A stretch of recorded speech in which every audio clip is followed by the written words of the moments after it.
Hey folks, welcome to Oh, it day just two. appeared. Hey, That was day great. two of the Muse Talks. This is Claire Church. I'm Pete Lewis.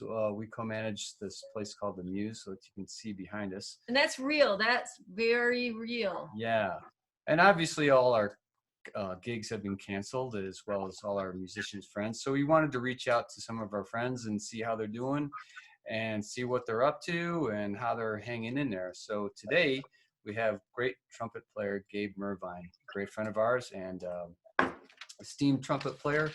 Hi, Gabe. Hi, how you doing? Gabe, you want to just play a little bit for us, just to get us warmed up? Yeah, I'll give it a shot, and if the microphone is being weird, you can give me a wave, and we'll just get to talking. But I'll use my yeah, I'd love to play a little bit.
Yeah.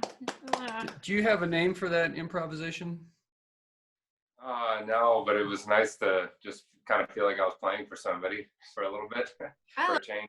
Do So you much, ever play solos with a bucket mute, or is it more like in big band, like for textures and stuff?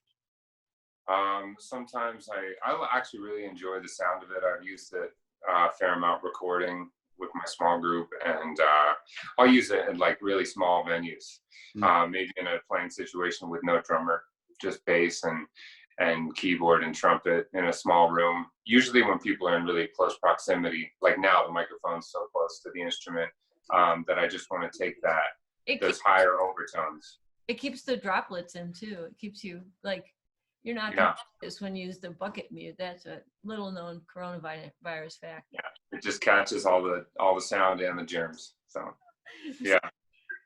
Gabe, I have loved your playing for so many years. Like I can't remember the first time we played together, but I know we did a lot with Chie, but I think when you were just young, we played together. And I've always just felt like you have such a melodic way, and you're such an ear player, which comes out in your playing as like really great melodies and not feeling like you have to play digital patterns. Like I've always loved your playing. Like you're one of my all-time trumpet players. I love your playing. Thanks, I appreciate that, and I learned a lot from the gigs we've done together. And yeah, Chie was a big part of that for a long time. That band, I have so many good memories of that band. One of the things I remember the most is that lullaby melody that John Gunther and I got to play together. That just about brings tears to your eyes. That you remember that just soaring melody. Yeah. God, I would love to be able to play that again. Of course, that ain't gonna happen for me, but that's one of my favorite musical memories in my life. Yeah, I every now and then I revisit her albums just to kind of relive those emotions from that time, because a lot of the duration I was playing with that band, I was still playing in the mariachi band at Casa Bonita. Oh man! And so that gig once a month with Chie at Dazzle was like my creative energy life force that kept me going through those months of just playing the mariachi gig every night, which let me play music for a living at that time, which was really cool, but artistically wasn't as fulfilling. So getting to share the stage with you and Romaine and Jeff Jenkins and just Gisbert was on a lot of the gigs, and Pete Olstad and everybody. It was like a huge learning experience for me. How'd you get started? How'd you get interested in playing jazz? And any main influence kind of just happened, or I know your parents are musicians. Yeah, I remember going to my older sister's talent show when she was in middle school and I was still in elementary. And there was this woman who played the drums, and she did a drum. They like rolled her out. She did a drum solo, and then they rolled her off stage, and I was like totally enamored. I wanted to be a drummer. That was what I wanted to do. And then by the time I signed up for the band program in 6th grade, they had already, the band was like half drummers. So I got stuck on trumpet, and I really didn't like it for the first year. And then the second year, I put together a little audition. I played the song Cruella de Vil. Nice. For my jazz band audition, and I got in, and I was hooked. I like wanted to just like listen to big band jazz all the time and play along with recordings. And I just, even to this day, I mean, I love playing music, but I'm just a fan of music mostly. I just really enjoy listening to it. And maybe a big silver lining of this time in history that we're dealing with right now is just being able to like sit down or lay down and put on a record and listen to it all the way through. Mm-hmm. My schedule's so open right now. I can just do that like 2 or 3 times a day. I've been listening to more music in the last week and a half than I've had time for probably in the last year. It's really cool. I've heard a lot of musicians say that same thing. I've been going through all my records. Oh, it's crazy. Yeah. I bet. I was thinking. I bet that time you spent in that was great, Pete, how you disappeared. Wow, you're magic. That time when you were playing at Casa Bonita, that probably like solidified your chops pretty well. I mean, like a lot of playing. Yeah, it was a lot of playing, and I was playing with Tony Klatka most nights there. So I got to hear a million stories, road stories. This guy, as you know, played with Woody Herman and Buddy Rich, and met Miles Davis and met Louis Armstrong, and sat next to Keith Jarrett on multiple flights, and just had all these cool stories for me to hear. And yeah, it was good for my chops. We did 5 sets a night, 5 nights a week. And maybe the best thing for me on that gig was that it was all by ear. There really wasn't any sheet music. Yeah. So they would kind of sing the melodies to you, and then you'd remember them. And week after week, you start to memorize them and learn them. But not only did you have to learn the trumpet parts, but also, one trumpet would have the melody, and then was the other trumpeter's job to find the harmony, which is usually a 3rd or a 6th away. So my ear training it was just like in the moment, and it wasn't perfect, but it was a great place to just get better. And yeah, of course I failed a lot, but it was good to learn that the fastest way to learn is to allow yourself those mistakes and keep going. Yeah. How old were you when that was happening? That was one day, so like early 20s maybe? Yeah, it was probably from the time I was 20 until I was 23-ish, right around there, I think. So I just want to know if you remember the really important bit of advice I gave you when you were about 21. And I think it changed your life. Which I mean, you give me so much golden advice. I mean, which part? I told you that you should wear nice shoes to the gig because women like to see nice shoes. Yeah, and I always wear nice shoes. I mean, not now, obviously, but because I don't have to. But yeah, that's clear. That's good advice for musicians. Wear nice shoes. Yeah.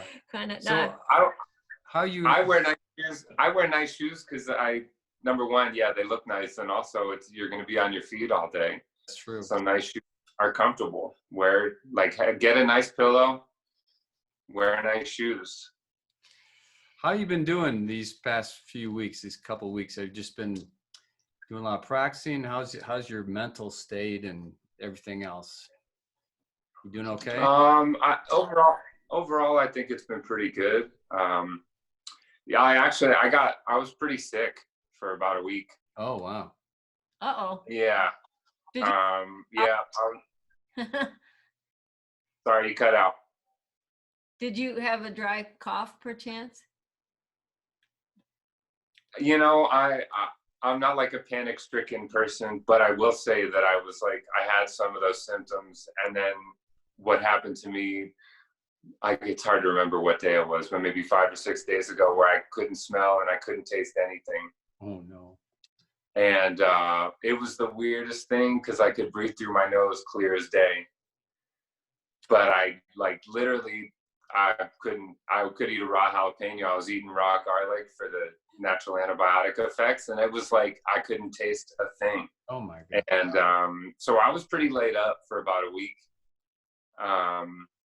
And honestly, I just rested as much as I could, and then I gradually started feeling better, and I've been feeling great the last 3 days. But like I said, I don't know if I had it, but I've definitely never had that before, where I totally lost my sense of smell and taste.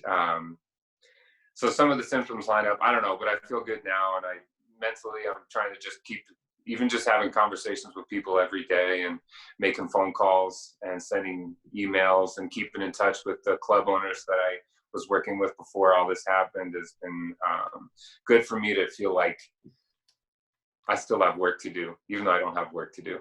Yeah, it'll happen. Well, I should mention that leads us into one of the reasons we're doing these is not just to check up on musicians, let people see them, but also like maybe get them a little money. So if you, it's not working. That's working. We're gonna have to just tell you. Maybe hold it back. No, we're just gonna Okay. That's awesome. Our background's messing that up. So if you are listening to this and you support the Muse and you support these musicians, Gabe is definitely one of the really important artists in the Denver area. You can contribute at Venmo. Go to Venmo at Muse Performance Space, or just go to our website and click the donate button, and we're going to share the proceeds that are donated with these musicians that we interview, because obviously they've lost all of their income, unless they're teaching a little bit. And that's not going to pay the rent in the Denver area. So yeah, support these musicians while they're hurting. And then when this is all over, you can enjoy them in person. All right. Yeah. Commercial. Back to Gabe. I know you and me, we like to exercise a lot. Are you finding ways to exercise? Are you getting out on your bike a little bit, or? Yeah. Like I said, I was trying to honor my sick self and just allow myself to rest, which is something I'm not good at. But now that I'm feeling better, yeah, I got my bike, and I got some free weights at home. Oh, that's cool. And even before all this, I just have always tried to get a certain amount of time in every day where I just move and do something. Yeah. It's actually weirdly more difficult for me to motivate myself having a complete lack of structure in my schedule now. Yeah. But I'm trying to keep moving and just like make little projects for myself.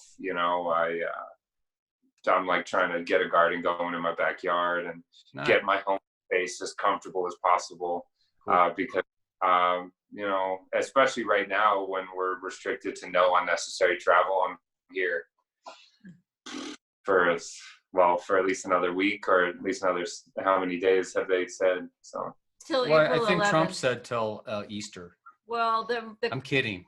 The stay-at-home order, I believe, is till April 11th, but schools are closed till the end of April. I think we should be in it for the long haul.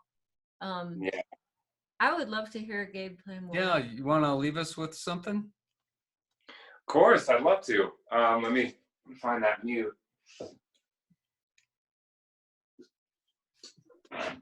Yeah, okay.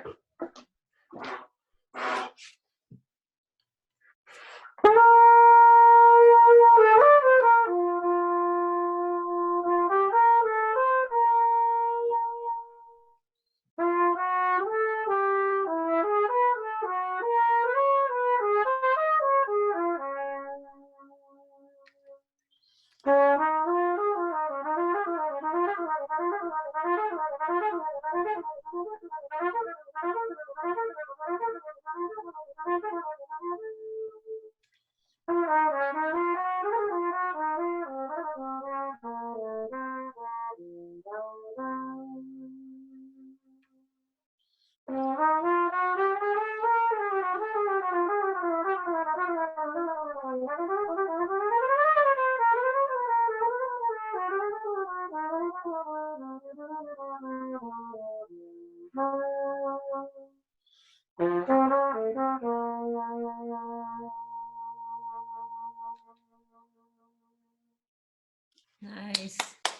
Do you have anything else to say for the people at home who are looking directly to you for, like, wisdom and guidance, reassurance? Oh gosh, just keep going. And I like, for me, the thing that's been best is just one day at a time. Yeah. Just keep in touch with people and keep reaching out to friends and family and